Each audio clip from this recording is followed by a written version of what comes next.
네, 앞서 전해드린 바와 같이 이 서울 아파트 값이 24주 연속, 그러니까 6개월 연속 오름세를 기록했습니다.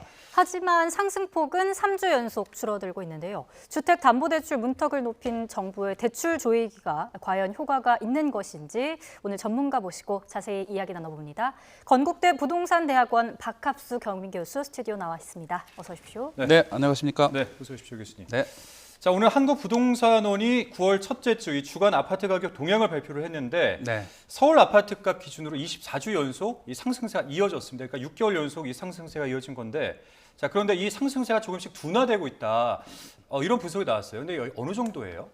우선 이제 주간 동향을 보게 되면 지난주에 0.26% 상승해서 0.21%니까 0.05% 포인트 정도 낮아졌습니다. 상승률이. 예.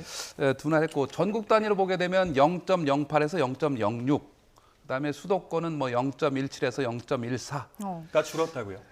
그러니까 상승률이 0.17에서 0.14로 줄어드는 거죠. 예. 그만큼 이제 상승폭이 둔화됐다 이렇게 좀 표현할 수 있을 것 같고, 기타 지방 같은 경우에는 오히려 마이너스 0.01이었는데 0.02로다가 약간 또 하락폭이 어떤 면에서는 또 확대된 이런 측면도 있다고 볼 수 있겠습니다. 네. 이렇게 이제 시장이 전체적으로 하향 안정되는 이런 모양새도 나타나고 있다고 볼 수 있겠습니다. 네, 하향 안정화되는 모습을 보이고 있다. 사실 서울 아파트 값이 가격 상승을 주도해 오지 않았습니까? 네네. 지금 오름세가 이렇게 주춤한 건 어떤 이유로 보고 계세요? 한마디로 말씀드리면 단기 급등에 따른 부담감이라고 할 수가 있어요. 부담감. 왜 그러냐면 7월 달에 이제 서울 아파트 거래량 기준으로 8천 건 이상 거래가 됐어요. 그러다 보니까 이제 매수자, 매도자 간에 일종의 이제 기싸움이 나타났다고 할 수가 있습니다. 매도자가 이제 가격이 계속 올라가다 보니까 내놨던 물건을 회수하면서 가격을 올리기 시작하는 예. 이런 상황이 나타났습니다. 예. 그래서 뭐 한 10억대 물건을 기준으로는 뭐 한 1억 전후, 그 다음에 20억대는 뭐 1억에서 2억 정도까지 호가가 높아진 이런 상황이 됩니다. 그러다 보니까 단기적으로 급등하다 보니 추격 매수를 자제하고 약간 관망 분위기로 돌아섰다 이렇게 좀 볼 수 있습니다. 물론 이제 최근에 나타난 대출 규제도 예. 일부 심리적인 영향을 좀 미쳤다고 볼 수도 있을 것 같습니다. 그러니까 방금 이제 뭐 대출 옥죄기 뭐 이런 말씀하셨고 예. 했는데 지난번에 그 정부가 88 부동산 대책 발표했잖아요. 네네. 또 이제 말씀하셨던 그 금융권 대출 예. 옥죄기 있었는데 88 부동산 대책 같은 경우에는 뭔가 이제 이 서울 접경지에 10만 가구 규모를 조성해서 이제 전체 집값 낮추겠다. 네. 뭐 이런 의미고, 최근에 이 금융권 대출 옥죄기는 집을 사려고 하는 사람들 좀 줄이겠다. 그래서 집값 잡겠다 이런 의미인데 네. 둘 중에 어떤 게 더 크게 영향을 미쳤다고 보세요? 둘 다 우선- 영향이 있을까요? 일단 88 부동산 대책은 재건축 같은 경우는 이제 절차를 간소화하거나 용적률을 확대해서 사업을 하겠다는 이런 정책을 발표하는데, 이거는 장기적으로는 긍정적이에요. 예. 그렇지만 단기적인 시장의 영향은 이제 제한적일 수밖에 없잖아요. 어차피 중장기적인 그런 대책이니까. 거기에 이제 말씀하셨던 뭐 공공택지, 뭐 서울 주변에 그린벨트를 완화해서 8만 호 공급하겠다 이런 정책들은 지정을 하면 이때부터 입주까지는 10년 정도 걸리는 거예요. 그만큼 역시 또 중장기적인 대책이라고 할 수가 있어요. 그런 면에서는 중단기 대책이 좀 미흡했다라고 볼 수가 있어서 제가 이제 계속 주장하는 기존에 이미 발표된 지 5년이 경과한 3기 신도시 공급을 대폭 확대하라라는 게 제 개인적인 주문인데, 예. 이 부분이 2만 가구 증가에 불과했다는 겁니다. 가령 이제 5년 후에 입주한다 그러면 1, 2년 후에 분양을 할 수 있잖아요. 이 물량을 대폭 한 25만 원 정도 늘려주게 되면 충분히 지금 시장을 심리적으로 안정시킬 수 있는 그런 효과가 나타날 수 있다라고 보여지고, 충분히 좀 재검토를 해야 될 필요가 있다고 보여집니다. 지금 이제 대출 문제가 시장에서 화두가 되고 있어요. 그렇죠. 대출 한도를 축소한다든가 예. 금리를 인상하거나 무슨 또 전세 대출까지 이렇게 해서 아주 시장이 혼란스럽습니다. 이거는 일단 한도를 줄이게 되면 당연히 이제 심리적으로 위축이 될 수밖에 없고, 금리까지 또 가상금리로 조정해서 올리기 때문에 역시 이제 수요자에게 부담이 될 수밖에 없습니다. 일시적으로는 좀 효과는 있다고 볼 수 있어요. 그렇지만 이걸 좀 길게 보게 되면 어차피 전 세계적으로 금리 인하가 예고돼 있지 않습니까? 예. 미국에서 이제 뭐 금리를 내리게 되면 우리나라도 10월에는 어떤 식으로든 뭐 금리가 좀 인하될 걸로 예상되는 이런 예. 상황이고요. 역시 이제 집을 사지 않고 전세에 안주하게 되면 전세 가격 상승이라는 또 하나의 문제가 기다리고 있는 겁니다. 예. 여기서도 가격 올라갈 우려가 또 크기 때문에 매수 쪽에 비중을 줄 수밖에 없는 그런 상황이 되고, 역시 이제 가장 제가 리스크로 크게 생각하는 거는 공급 부족인데, 공급 부족이요. 입주 물량이 올해까지는 그래도 괜찮습니다. 24년까지는. 근데 25년, 26년도에는 지난 10년간 대비 평균 물량이 한 절반 정도로 입주 물량이 축소됩니다.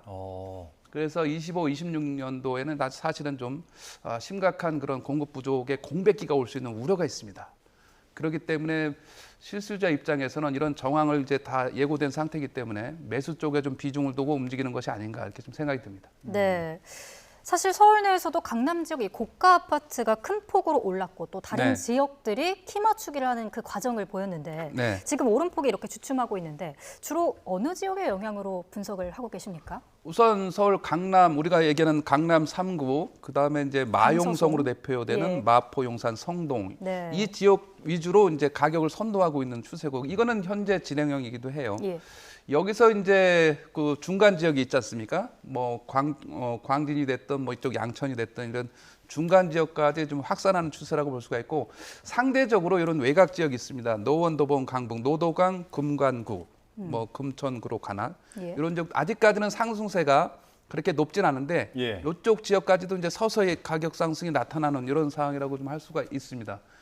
전체적으로는 이제 아직까지 전체적 확산이 조금은 되지 않은 상태라고 보고 4분기 정도 되면 이런 외곽 지역과 더불어서 경기도에서도 이제 대표적인 지역은 수용성이에요. 가령 이제 수원, 용인, 성남, 예. 이 경기도의 이제 대표 선수들인데, 이들 지역에서도 어느 정도의 반응이 나타날 가능성이 있다라고 좀 보여집니다. 네, 사실 아파트라는 것이 뭐 거주지이면서 또 투자의 의미를 갖기 때문에 많은 분들이 관심을 갖게 되잖아요. 네. 그러니까 서울 아파트 매매가의 흐름이 앞으로는 어떻게 될 거다 이렇게 좀 전망하시는 바가 있으세요?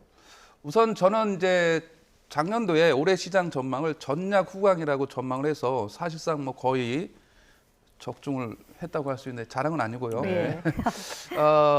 그럼 앞으로 어떻게 될 거냐의 문제가 이제 남아 있습니다. 그렇죠. 방금 이제 언급을 했듯이 지금 시장의 상승 변수와 하락 변수를 고려하게 되면 종전에 뭐 상반기에는 약간 이렇게 비등했다고 하게 되면 지금은 상승 변수의 그 확률이 한 60% 정도로 커져 있다 이렇게 60%. 보면 됩니다. 예. 6대 4 정도 상승을 할 것이다. 상승 변수의 비중이 60% 정도, 하락 변수 이제 40% 정도 볼 수가 있습니다. 이 중에 이제 특히 부각이 되는 것은 금리 인하가 있다고 할 수가 있고, 예. 방금 언급했던 공급 부족. 여기에 이제 하나 더 가세될 수 있는 것이 유동성 증가예요. 금리를 인하하게 되면 시중 금융기관에 머물던 이런 자금들이 부동산 시장으로 유입될 수 있는 이런 유동성이 진입하는 이런 상태가 나타날 수 있는 개연성이 있어요. 여기에 이제 가격이 올라가게 되면 전형적으로 실수요자가 됐던 투자자가 됐던 매수 심리가 발동하게 됩니다. 그럼 이들이 이제 가격을 지지할 수 있는 이런 양상으로 나타날 개연성이 있다. 이렇게 보게 되면 전체적으로 지금 물론 이제 하락 변수도 있죠. 역시 예, 우리가 예. 얘기하고 있던 뭐 대출 규제, 그렇죠. 그리고 여전히 이제 또 금리의 부담이 있고, 그다음에 이제 경제 침체의 분위기, 그리고 시장에서 아직 해결되지 않은 부동산 관점의 문제는 이제 부동산 PF 부실 문제, 이런 여러 가지 이제 하락 변수도 존재하긴 합니다만, 큰 틀에서 보게 되면 지금 시장의 방향성은 상승 변수가 조금 더 우위에 있을 것으로 전망을 하기 때문에 앞으로도 이런 소폭 상승하는 형태는 좀 이어질 가능성이 농후하다 이렇게 좀 전망할 수 있습니다. 네, 큰 틀로 봤을 때 상승으로 보셨잖아요. 네. 그렇게 보시는 또 구체적인 이유가 있을 것 같거든요. 우선 이제 한마디로 말씀을 드리면, 조금 다시 한번 좀 언급을 하게 되면 입주 물량은 사실은 우리가 단기적으로 이거는 해결이 안 되는 문제예요. 입주 물량. 가령 이제 입주 물량은 올해 언제 분양을 했던 언제 허가를 맡았던 간에 올해 입주해서 거주할 수 있는 아파트가 몇 채냐 이거인데요. 서울 같은 경우는 올해 이게 뭐 2만 가구대인데 내년도에도 거의 유지되는데요. 경기도 같은 경우는 이게 11만 가구대에서 6만 가구대로 줍니다. 내년도에. 너무 많이 주는 거 아닌가요? 많이 줍니다. 제가 앞서 얘기했던 뭐 수용성 있지 않습니까? 용인이 이제 올해는 12,000가구 정도로 경기도에서 입주 물량이 제일 많은데, 내년도에는 이 앞에 10,000가구가 사라져요. 2,000가구대 입주 물량밖에 없는 거죠. 그런 상황을 고려하게 되면 이 입주 물량 문제가 내년도에는 전세 가격 상승과 매매 가격 상승에도 더 큰 영향을 줄 수 있는 여지가 있다. 거기에 이제 금리 인하 문제가 있잖아요. 자, 전세 가격 상승은 지금은 이제 아파트 기준으로 따지게 되면 우리가 그 매매 가격과 전세 가격이 전세가율이라고 하잖아요. 이게 한 50% 정도를 기준으로 볼 수가 있는데 이게 이제 일부 이런 외곽 지역 같은 경우는 한 60%까지 상승하게 됩니다. 자, 이게 60%에서 조금 더 전세가율이 올라가게 되면 이 수요가 이제 매수로 전환하는 이런 타이밍이 오게 됩니다. 그런 만큼 전체적인 그 상승 흐름은 이런 것들이 실제적으로 작동하면서 상승으로 좀 나타날 가능성이 높지 않겠나 이렇게 좀 예상이 됩니다. 그러니까 뭐 서울이나 수도권과 관련된 그 아파트 전망은 이제 그렇게 해주셨는데 네. 지방 얘기도 한번 해볼게요. 네. 지방 같은 경우에는 지금 하락세를 면치 못하고 있는 그런 상황인데 네. 좀 완만한 상승으로 이어가기 위해서는 어떤 방법이 필요할까요? 우선 지방도 사실은 뭐 획일적으로 하락이라고 보기에는 어렵고 지방 광역시와 기타 지방을 좀 나눠봐야 되긴 하는데 지방 광역시에서는 울산은 지금 이 순간에도 상승 중이고요. 그다음에 대전은 이제 보합에서 거의 강보합 요 정도입니다. 어려운 지역은 대구와 부산 정도가 광역시에서 좀 어려운 상태라고 할 수가 있어요. 기타 지방 같은 경우에는 지금 뭐 전라북도가 됐던 이런 지역들은 오히려 공급이 부족하기 때문에 가격이 올라가는 중이에요. 이런 것들을 고려했을 때 지방도 편차가 있다 이렇게 좀 말씀을 드릴 수가 있고 지방에서 지금 문제가 되는 거는 미분양 아파트가 많은 지역이에요. 방금 언급했던 이제 대구가 그렇고 예. 기타 지방에서는 이제 경상북도가 그렇습니다. 포항을 중심으로 한 이런 지역들. 예. 그래서 이런 미분양 지역에 대한 어느 정도의 대책은 다소 좀 필요할 수는 있겠으나 전체적으로 보게 되면 지방도 내년 상반기 정도에는 거의 보합에서 강보합 정도까지의 그런 반전이 나타날 수 있는 가능성은 있다라고 보여집니다. 네, 지방까지 짚어봤고요. 그래서 사실 지금 네. 집을 사야 돼 말아야 돼 이렇게 고민하시는 분들 계시거든요. 조언 한마디 해주신다면요?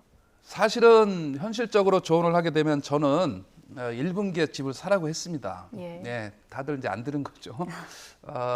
안타깝게도 지금 이제 3분기 말이고 이제 4분기를 앞두고 있는데요.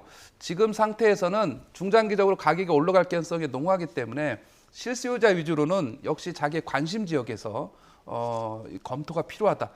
지금 이제 대출 규제나 이런 것들이 강하게 나타나고 있기 때문에 어느 정도 이제 어려움이 예상되지 않습니까? 그래서 예. 본인의 항상 그 대출 상환 능력 이거를 점검한 후에 한번 검토는 끊임없이 필요하지 않겠나. 왜 그러냐면 전세에 머물러도 전세 가격도 올라갈 확률이 높기 때문에 어찌 됐건 매수의 비중을 두고 판단하는 것이 유리하다라고 보여집니다. 그 시기는 이제 빠르면 빠를수록 좋다. 그런 말씀이신가요? 네, 그렇습니다. 가면 갈수록 어려워지기 때문에.